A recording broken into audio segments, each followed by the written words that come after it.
dari kami tentang kebijakan moneter dan kebijakan fiskal. Sebelum memulai materi, kami akan memperkenalkan diri kami masing-masing. Dimulai dari saya Widhi Giswana, saya akan menjelaskan tentang pengertian kebijakan moneter.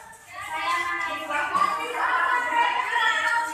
Saya Cynthia, saya akan menjelaskan instrumen kebijakan moneter. Saya Pauline Manarakim, akan menjelaskan tentang pengertian kebijakan fiskal.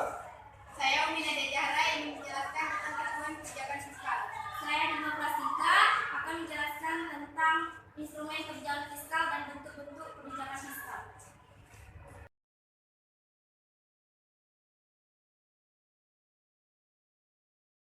Menjelaskan pengertian tentang kebijakan moneter. Kebijakan moneter adalah langkah-langkah yang diambil pengusaha moneter atau dari Bank Sentral dan Bank Indonesia untuk mengaruhi jumlah uang yang beredar dan daya beli uang. Dan di sini saya juga akan menjelaskan caranya. Cara kerjanya yaitu dengan menggunakan instrumen-instrumen kebijakan moneter seperti operasi pasar terbuka, kebijakan diskonto, rasio cadangan minuman, batas maksimum pemberian kredit, dan moral. Di sini saya akan menjelaskan mengenai instrumen kebijakan moneter. Yang pertama ada kebijakan operasi pasar terbuka.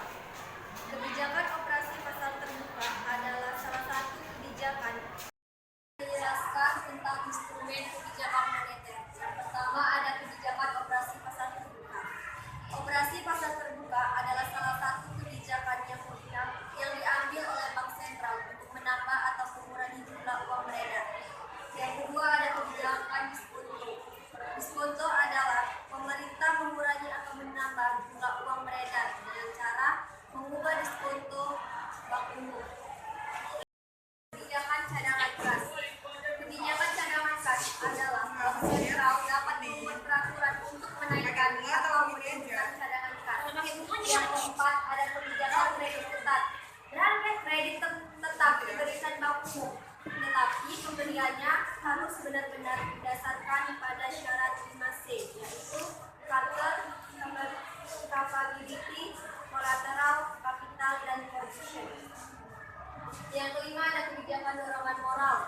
Bank Sentral dapat juga mempengaruhi jumlah uang beredar dengan berbagai pengumuman, pidato, dan edaran yang ditujukan pada bank umum dan pelaku moneter lainnya.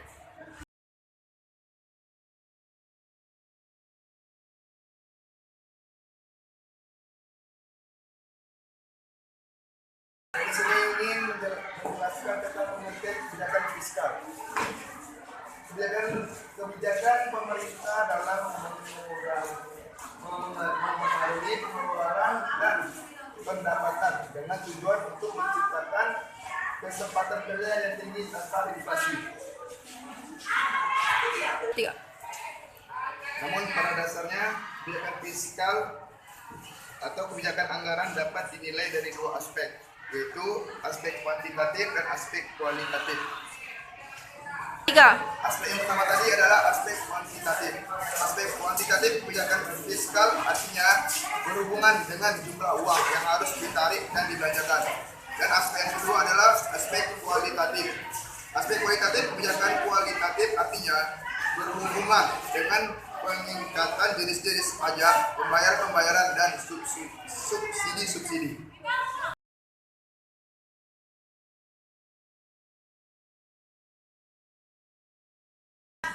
Menjelaskan tentang tujuan kebijakan fiskal. Pertama, tujuan fiskal adalah untuk menentukan arah, tujuan, dan sasaran dan prioritas pembangunan nasional serta pertumbuhan perekonomian bangsa.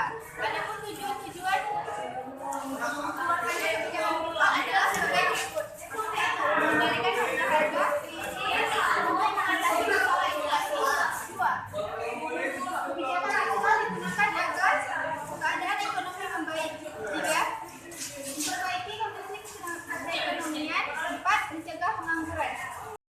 Yang ada pun kebijakan fiskal. Pertama, kebijakan anggaran surplus.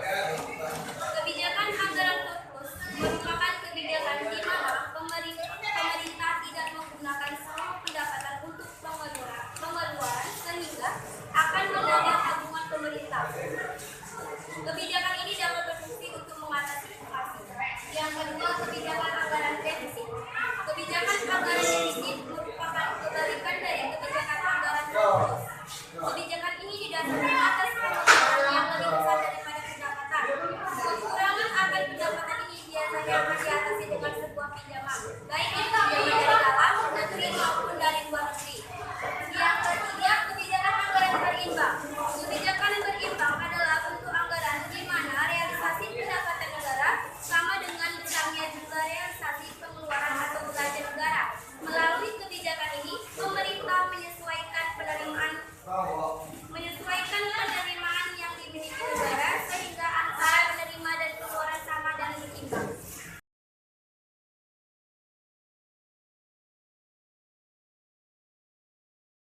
Selanjutnya ada instrumen kebijakan fiskal, yaitu satu, anggaran belanja seimbang. Anggaran belanja seimbang adalah penyesuaian anggaran negara dengan cara menyesuaikan antara anggaran tersedia dengan keadaan realita. Yang kedua, stabilitas anggaran otomatis. Stabilitas anggaran otomatis adalah penyesuaian anggaran negara dengan cara menekan jumlah pengeluaran negara kepada asas yang lebih bermanfaat dan biaya relatif dari berbagai program. Yang ketiga, pengelolaan anggaran. Pengelolaan anggaran dalam rangka mencapai dan menjaga kestabilan perekonomian negara, maka pemerintah memanfaatkan penerimaan, pajak dan pinjaman. Yang keempat, pembiayaan fungsional. Pembiayaan fungsional adalah penyesuaian anggaran negara dengan cara menentukan biaya pengeluaran pemerintah dengan sedemikian rupa sehingga tidak memengaruhi pendapatan negara secara langsung. Hasil kerja kami semoga dapat bermanfaat bagi saya, teman-teman saya dan juga bagi orang video ini. Dan demikianlah presentasi kami ucapkan